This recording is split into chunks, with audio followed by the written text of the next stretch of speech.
Alright, this is the spot that I know how in Lipless, how far I should be able to cast it, what kind of action I should get out of it, whether or not it's going to pick up, how high in the water column it's going to run, whether or not it's going to blow out, etc. And I'm happy with this one. I'm watching the little V the line is making come in. And then right when it gets close to the bank, I'm watching to see if it's laying over. It's not doing either of those.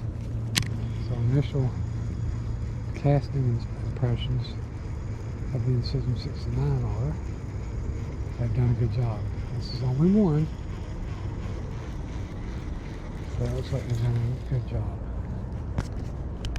You know, I've always prided myself in the last 5 years or so of throwing baits that the fish haven't seen, because this is a highly pressured 10-acre community. Even though it's private, people think it's public. But, anyway, old fisherman, long time ago, Weeds, his name was Weed, or Weeds, used to sell live bait over there near Lake Murray.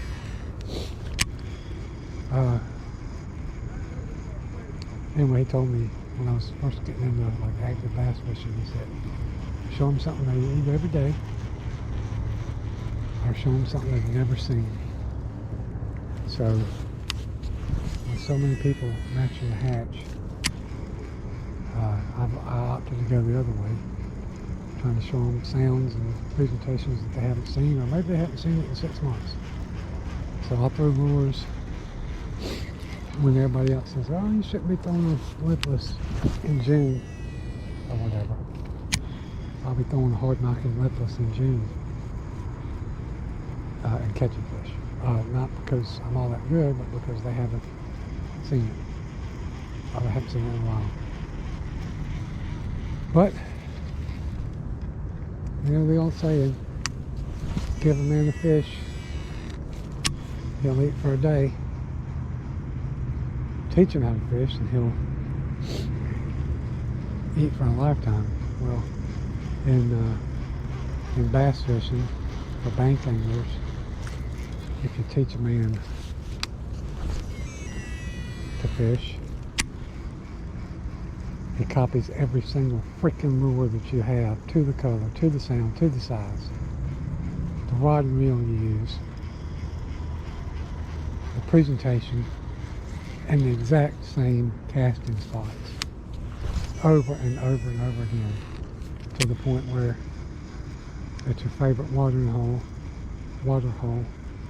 fishing hole that you like to fish. It's just not as fun anymore, because it doesn't matter what you throw. If you've already got it in the tackle box, they've already seen it. Why? Because the person you taught to fish has copied everything that you're doing. Not copying it and taking it to another place to fish and being appreciative, but just outright stealing and ruining any chance that you or anybody else has of fishing a certain way at a popular spot. Whatever. Do I sound upset about it? I don't have time to be upset.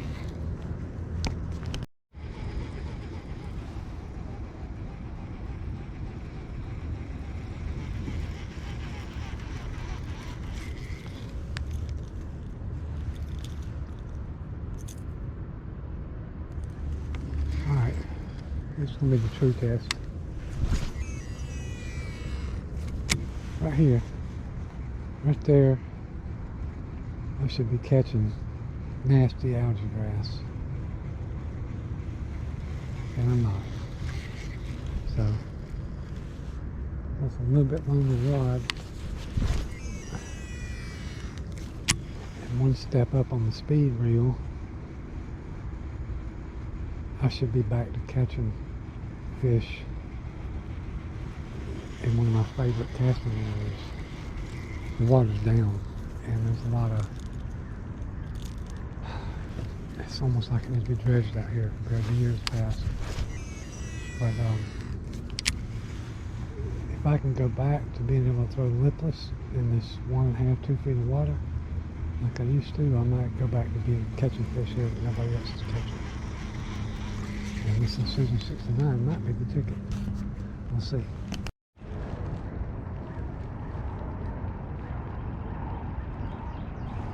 Alright, here's another test for the Incision 69. Although I can't go to the point of my pet cormorant. Impala is roosting up there. And he'll poop on me. But right here, there's a high amount of algae grass out here in about 3 feet of water right here in front of us. About, I don't know, 20 yards coming in. And there is an old creek channel there that fish uses, a little highway. Caught a lot of fish here, but you're going to catch grass thrown out here. This Incision seems to run higher in the water column than what I'm used to, without blowing out at speed, which is what I was looking for. So let's see. Real time, real world cast. Cast as far as I can with SLXDC. It's a 1/2 ounce lure on, I think, 10-pound trilene, the red box Excel. And the spool has the exact amount that I like on it. Setting down to 1, which means it's supply, there is no wind. Let's see how far I can cast it. I'll tell you if it's acceptable, and then we'll reel it in high and try to stay out of that grass. Yeah, that's acceptable. Definitely acceptable. Now, running this reel as fast as I can, holding the rod up in the air. Did I pick up any grass? No, I did not. And when I say grass, it's not the kind of grass you want to bump. It's that nasty witch's hair grass that does nothing but just grab on like freaking glue. And most of it's dying right now anyway, so I doubt there's any fish hanging out there. Wouldn't be a good option to live a small little thing, but it is a bass highway coming from deep water into shallow. So I'm gonna cast here a couple of times, see if keeping it at speed and it's not blowing out.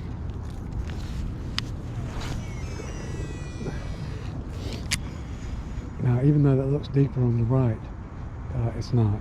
There's a this point to my right comes out at some point, and that nasty algae grass is stacked up thick. Pretty much if you're going to fish off the point over here, you got to be throwing a drop shot or a top water. So let's see. I want to see how far around it I can go before I pick up that nasty algae grass. Holding the rod up in the air does wear your arms out. This would be easier if I had my FX 7'2" rod and my 8-to-1 Bruin, 8-1-to-1 Bruin, but SLX is one that I throw a lot of lipless on, so it is a good control, good enough control. I don't know, dude. I don't know.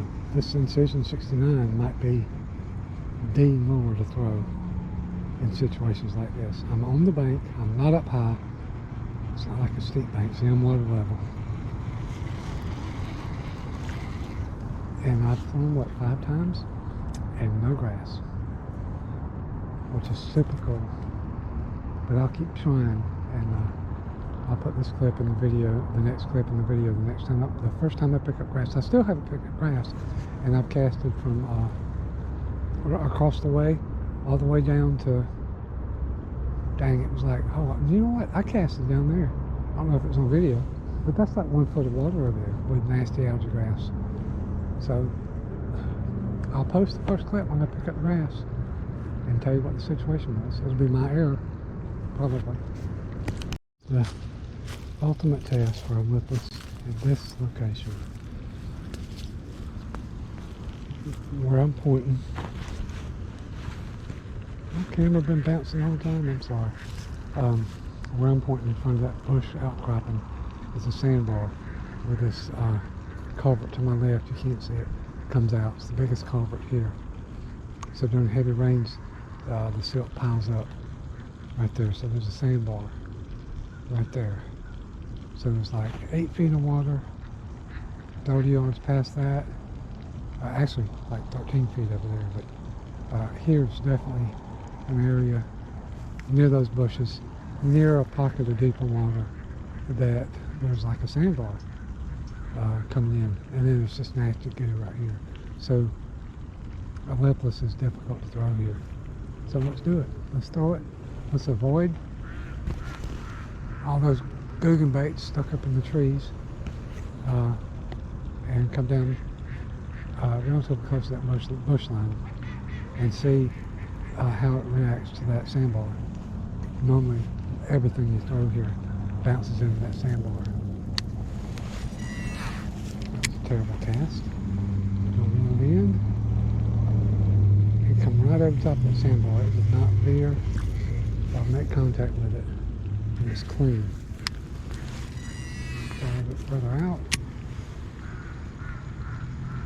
Now, I'm not doing anything different with it than I would with any other lipless. I'm not trying to avoid this. I'm trying to actually come in at the same speed with this reel that I would with any other lipless to see what happens. And it's just not. It's not picking up the goop. It's like it's not running deep enough for it to be a problem. Which is cool with me. I can control it like that, all the better.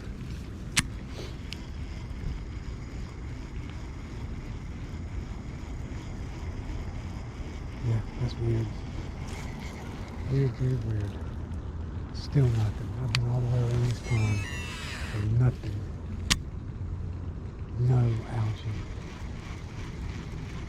Witch's hair has not picked up on these troubles.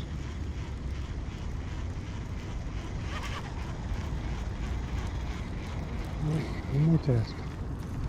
I'm throwing out to where in this pond the bank angler, because they don't well boats of any kind here. So you can't even put your foot in the water. But this is the deepest water a bank angler can fish in. So the water's down, but we measured it at 13 feet out there with my deeper sonar. 13 down to 10 over there. So I'm on the bottom now. So let's bounce it slow. I'm going to do it slow and see if I can finally pick up some gook. Because there should be your standard decomposing muddy gook on this bait when I bring it in. I'm leaving it on the bottom out there in the dead area long enough where it should be picking stuff up. Yeah, by now I would have already felt that it's fouled, that the treble hook is fouled. I still feel a good vibration coming off of it. Okay, let's put it in and see what's on it. Dude, I'm telling you, that is absolutely ridiculous. I mean, I would not believe this if I was watching somebody else do it. Do it one more time. And I'm going to worm it this time. I've tried to worm it. Let it go to the bottom. like I say, I'm gonna conservatively say 10 feet of water out there. And now I'm just gonna, why don't we just barely leave it instead of leaving it. I'm just waiting for it to pick up something. A stick, a limb, a leaf. Alright, see what it picks up.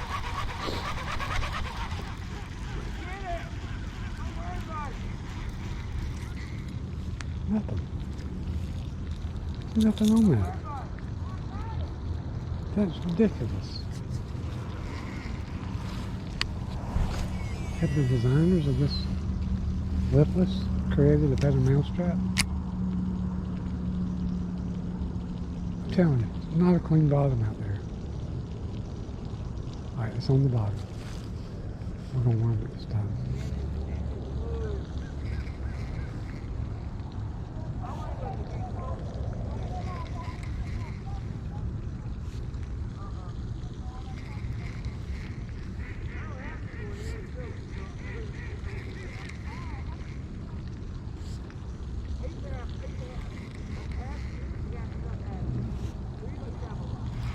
Alright. That was plenty of time to pick up stuff. That's ridiculous. That is absolutely ridiculous. Look at that. I need for somebody to do a pull video showing why this thing's not doing that.